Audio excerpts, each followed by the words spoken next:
Yo, what's good, everybody? It's your boy Nephy. Now, this story that I'm about to share to you guys, it's really funny. And for the time that it did happen, you know, it was kind of a trend, right? I don't recommend people doing it now, but you know, it was pretty intense. But it was definitely one of the best nights of my life. This is the story of how me and a few of my boys we stayed at a Walmart and we built a toilet paper fort, straight up toilet paper fort, and we camped in it all night.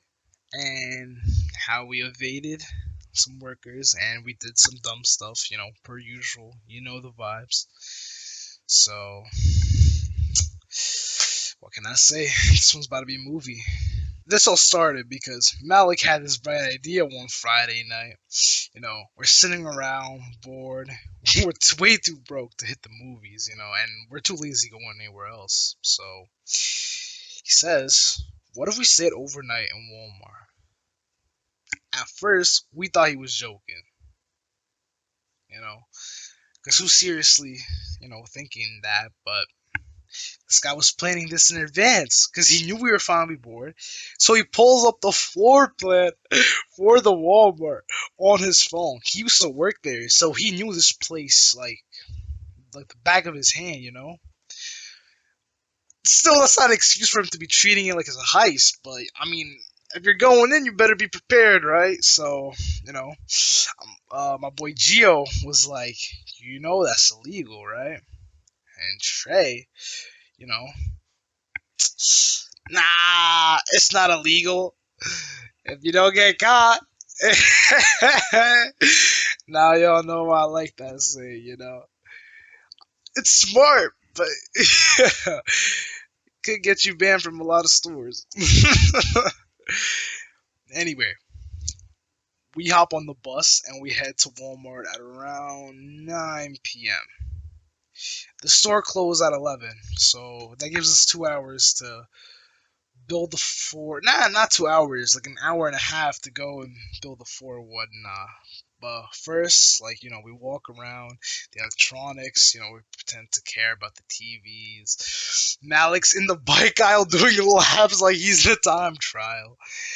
Trey's already stacking toilet paper in aisle 17 like he's playing Minecraft. Like, this guy, he loves Minecraft, so it's not even surprising that he's the one building this base. So that is what it is. Gio, he's kind of walking around. He's scoping out the area. He's trying to see what's up in the building. Yeah.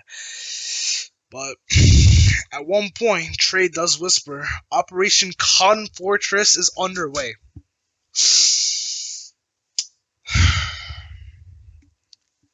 You know, if we're gonna give it a name, it should be something cool. Operation Con Fortress. We could have done a little bit better, but it is what it is, right? And now it's about 5 minutes before the store is about to close, and the workers they get on the intercom and they're like, "Attention, customers!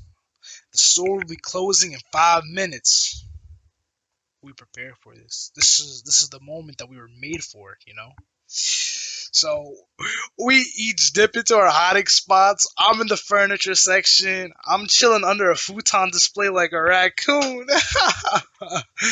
Malik's wedged between a wall of plastic tubes. Trey's deep in the toilet paper fortress. It's actually it came out great. It was completely legit. The shelves were stacked. There was like a little doorway. We brought some snacks. We brought some like Doritos, Cool Ranch, of course. So that's the best flavor. I mean, the purple one's good. It's the sweet chili or something like that. And Gio, um, he didn't get too creative. All he did was hide in the center of those like racks with the clothes. Uh,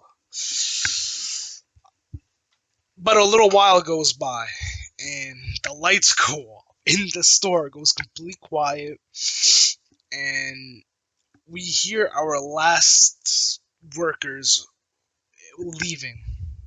After them, we don't hear anything, and we're like, okay, we're actually doing this. Like, I think that's the point when the realization kicks in that this is legit. And we might be committing a felony, but at least we'll have fun, right?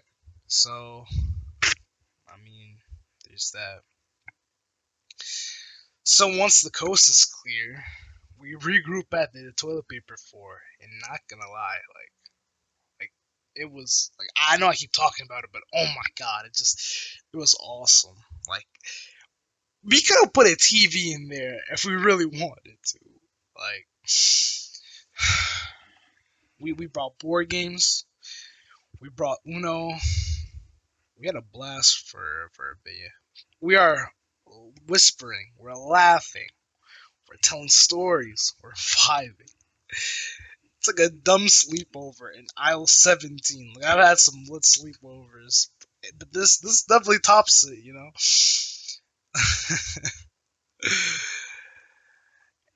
And of course, when all is going well, tragedy must strike.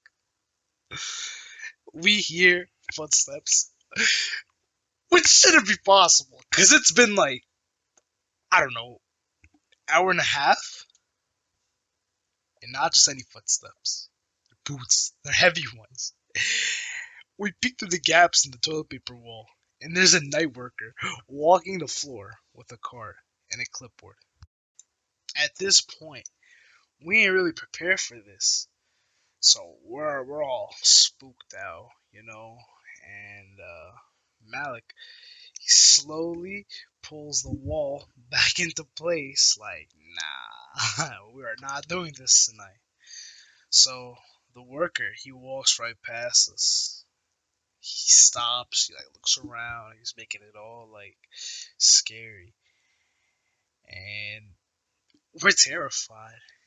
We're really scared because we thought we got past the point where we could genuinely get caught. And now the fact that we might get caught is like we didn't think it was a possibility basically. So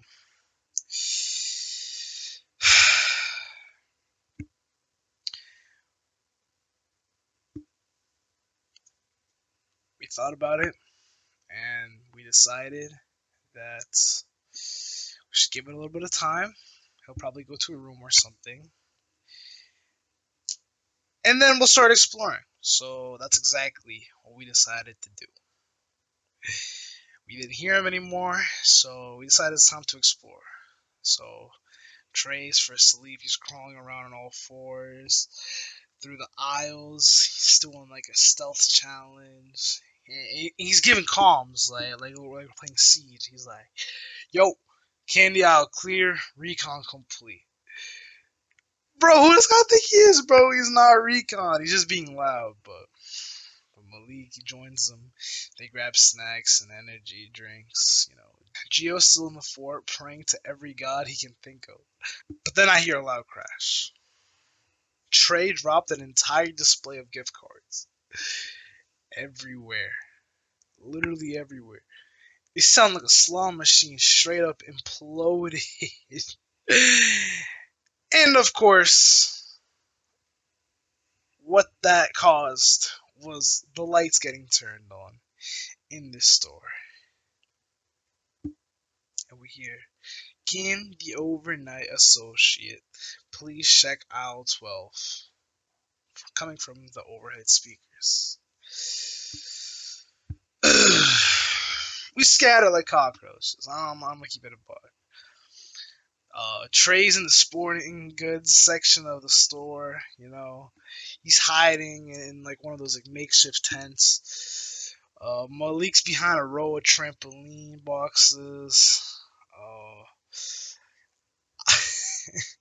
I try to get back to the fort. I'm a Geo, you know, and he's telling me, he's like, "I knew this wasn't a good idea." I'm like, "Aight, bro, aight, bro, aight, bro. I get it." So we're texting the group chat, And, Malik is telling us to meet at the garden center now. So we group near the back exit and wait until the worker moves to the other side of the store. And then we sprint out the door like Olympic athletes. I'm surprised that Trey's pants didn't fall down or, some tomfoolery happened. But luckily, that we got out pretty smoothly. Gio did drop his phone, but he just picked it straight up, so it didn't go that bad.